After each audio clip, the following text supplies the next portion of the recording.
ఆనంద భైరవి సంతోష్ వాళ్ళ రిసార్ట్కి వెళ్తుంది. అక్కడ మేనేజర్ని 26th ఫ్రైడే రోజు ఫుటేజ్ కావాలి అని అడుగుతుండగా ఆ రోజు ఫుటేజ్ లేదు మేడం అని అతడు అనడంతో ఆనంద భైరవి షాక్ అవుతుంది.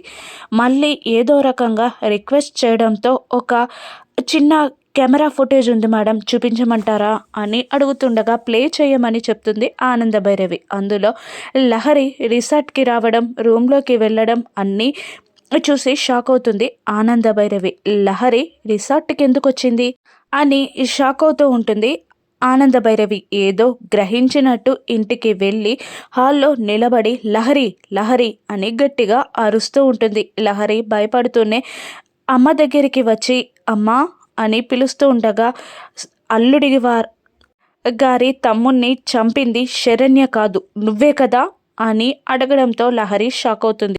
నువ్వు రిసార్ట్కి వెళ్ళడం నేను చూశాను, నేను సీసీటీవీ ఫుటేజ్ అంతా చెక్ చేశాను అని ఆనంద అంటూ ఉంటుంది. అనన్య నిజం బయటపడుతుందేమో అనుకుంటూ ఉంటుంది.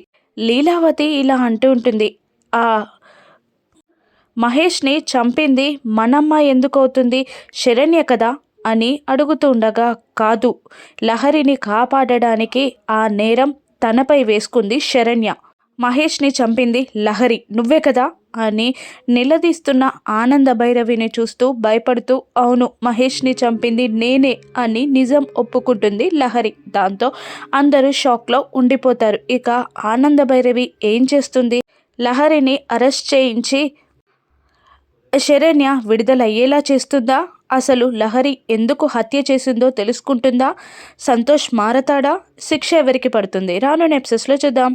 Thank you for watching.